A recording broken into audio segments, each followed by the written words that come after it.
If you've been keeping up with the channel, you'll know I've done a review of 2 officially licensed Pro controllers for the PS4 that are right now only out in Europe, the Nacon Revolution and the Razer Raiju. Now the question is it worth grabbing one of these right away, importing one, or waiting to have it come out stateside, or is it better to instead, just right now, jump for a fully kitted out Scuf controller?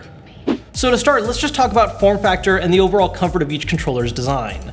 Now, it's pretty clear that both the Raiju and Revolution are much more closely based on an Xbox One controller rather than a PS4. Personally, I do think this is the more comfortable option. The Raiju is pretty much the same, while the Revolution is close but a little blockier, a little thicker in the grips, while the Scuf controller is basically just a modified PS4 DualShock. So that's actually one benefit if you're used to a PS4 controller and you don't want to use something that's like an Xbox controller. This is going to feel a lot more familiar to you. It also has the benefit of being an actual wireless controller, whereas both the Revolution and Raiju are going to use a wire. Now, of course, comfort is only so important. What's more important for your performance is button and stick quality. So let's start by looking at the Raiju. Now, the one thing about this controller I don't like that I want to get out of the way is the stick design. It's not exactly concave, and it does have this rubber grip design, but it still feels really slippery to me. Now, you might be thinking, oh, I'll just buy a Control Freak to add on top of that, it'll be fine. That won't work either, because these stick heads are a little larger in diameter than a PS4, so that's not gonna fit. Aside from that though, I like pretty much everything else on this controller. The D-pad's okay, but the triggers are amazing. I like all the different customizable buttons, they're easy to access, and all the front-facing buttons are mechanical, which is really cool actually once you start using it. Now, moving on to the Revolution, while I didn't like the sticks on the Raiju, I really like the sticks on this one. It has my favorite layout of a concave stick on the left hand and a convex stick on the right. This is going to keep your thumb placed here and give you nice, precise, controlled movements for FPS games on this one.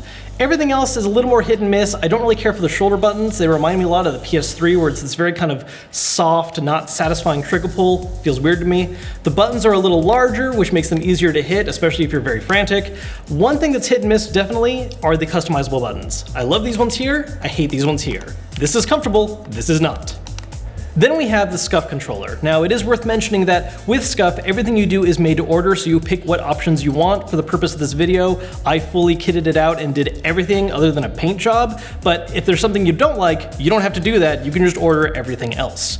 So looking at all these add-ons, I mean, you can see we have these trigger extenders, you have the circle pad design for the D-pad, which does make it easier for rolling, but if you want to use the traditional design, you can just lift it off. You can also pick whatever sticks you want. There are 4 options, so I'm with my favorite, concave on the left, convex and taller on the right, and you can remove them and put other sticks in if you want to change for different games. You also have these paddles on the back, which act as 2 additional buttons that you can customize. Speaking of customization, this is something that each of the controllers handles very, very differently. Let's start by looking at the Revolution, because it's the only one of these controllers that uses software for its customization.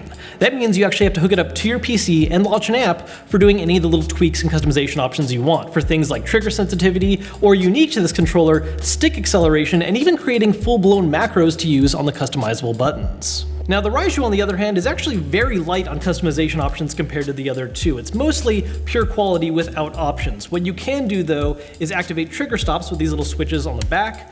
You can remove these customizable buttons back here if you don't like them by just using a screwdriver that comes with it. And you can customize the buttons using an onboard control deck right here, along with having audio controls. And then this brings us back to the Scuf controller, which, like I said earlier, you can order these however you like, and so it's designed to be very modular, and all the different physical bits can be changed in and out. You can change the different D-pad designs, change out sticks, do different button mappings on the back paddles, change out the triggers, and one of the more interesting things too are how you do trigger controls by activating stops by using a little screw attachment to move this down here. You also can remap these buttons using an electric tool where you just attach it to the back, hit the paddle you want to change, hit a button, and then release. So in the end, which of these controllers is best to go with? Well, honestly, this is actually a really tough decision because they each have such different individual strengths and unique approaches that really comes down to what you personally prefer. Now, in my case, I'm leaning a bit more towards the Razer Raiju. While I don't care for the sticks that much, I like everything else about it. It has the most comfortable grip, and I never knew how badly I wanted mechanical buttons on a controller until I started using it. After that, the Nacon Revolution, and coming in last place for me, the Frankenstein that is a fully kitted out Scuf controller.